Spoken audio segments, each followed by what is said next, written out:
What cheer, y'all? Well, in keeping with our daily stakes play at Saratoga, we're going to talk about Friday's featured race, and that is the Smart and Fancy. It's ungraded at 150,000. Ninth race on Friday's card, run at 5.5 furlongs on the turf for 3-year-olds and up, fillies and mares. Taking a look at this field, you've got kind of a mix of the old and the new. It's You've got quite a few here who look to be who were once very prominent in the Philly Turf Sprint division, who are now sort of on their way on the backside of their career, and then you've got a couple that are moving their way up. So it's an interesting dynamic from that perspective. We'll get to what I'm inferring in a second, but we'll start with Risk Threshold for Chad Brown. Very logical horse, of course, um, but there's a couple of things that bother me. Um, Risk Threshold ran a career high Brisnet number off the bench, and it was significantly higher than anything she had run before, and then went right back to the bench. That's a red flag. When horses are running well, you're supposed to have them continue to run, not go to the sidelines again. So there may have been some kind of a difficulty, some kind of a problem. I have no doubt Risk Threshold is sound enough to run. That's not, but there probably was some kind of interruption in training. Moreover, when you run a figure that big in comparison to others coming off the bench and then going back to the bench, I think regression is very likely in this instance. I may be wrong, but I'm going to take a wait and see approach, and likely the price is going to be awfully short given that big Brisnet number. But I just don't like that layoff coming off of a big number like that. L&J hasn't run since October for Brad Cox, but was showing a good progression, had won three in a row.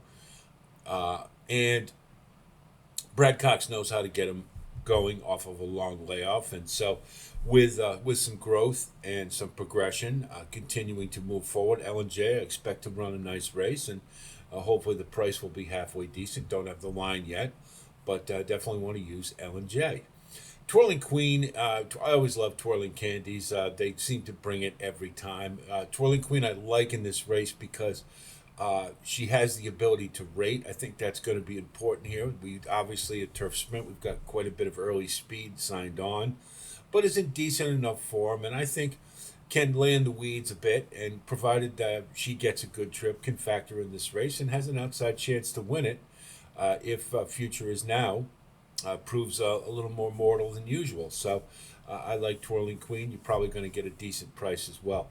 Future is Now is the pick to win this. Just in excellent form. There's really just no knocking her. She's great at Saratoga.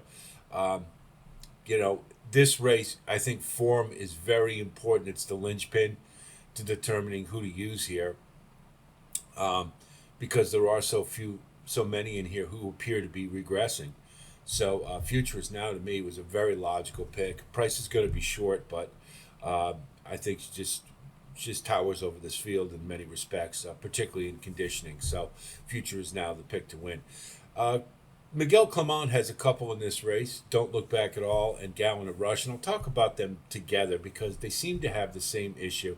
These are two horses who were very prominent in turf sprints in the female turf sprint division, but they both appear on the backside of their career. They're both six, I believe, and they, in particular, Don't Look Back at All.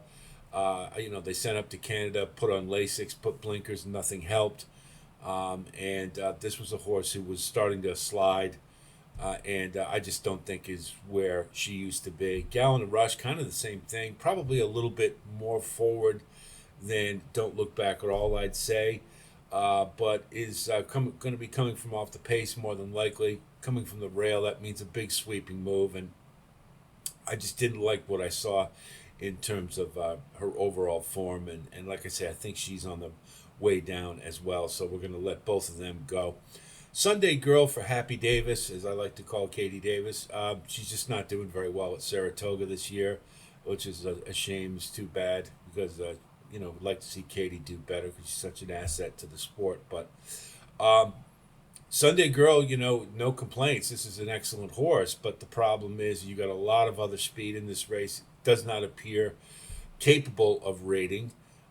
Did kind of a little bit with Flavian Pratt in the irons, but I think Katie's just going to gun this horse and see if she can hang on. And I don't think she's fast enough at this point. Isn't decent enough form. If you, I could see using her, but the fact that she hasn't displayed really an ability to rate off of the pace kind of makes me a little reticent. So I'm going to just let her go.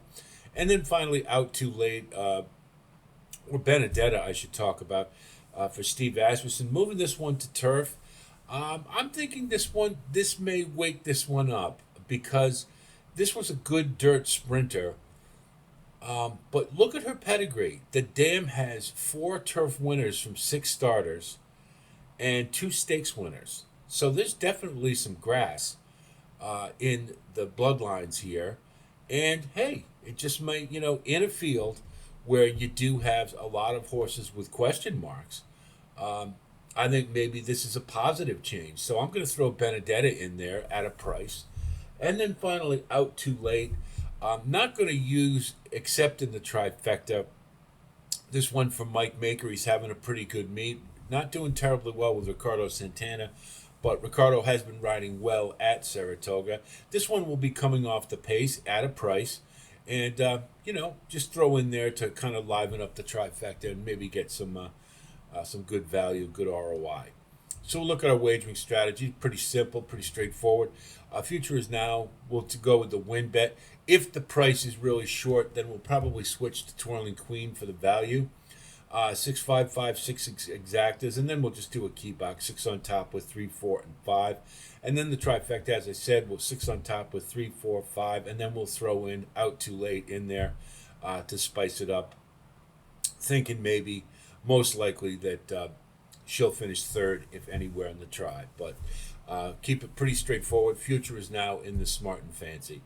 Hope our analysis helps you with your own wagering strategy, and I wish you the best of luck as always. And of course, please like and subscribe if you do like this type of content. And thanks to all of you who continue to grow the community. We're going to continue on with Saratoga this week. The Alabama looks like a really exciting race. On Saturday, we'll have the Pick 5 sequence, as well as an individual posting on the Alabama. We will have our full card selections available on the website, right at thewire.com, if you're so inclined. That'll be for Saratoga on Saturday. And we got a request from one of our loyal subscribers to talk about the King's Plate. And, that's a great idea. And I always seem to miss it every year. More concerned with U.S. racing. But the King's Plate is certainly one we want to take a look at. It usually makes for a really fun betting race. So we will have a post as soon as the PPs become available. We'll tackle that one and have it for you as well. So plenty of content on the way. That's it from here. I'll talk to you soon. And until then, be well.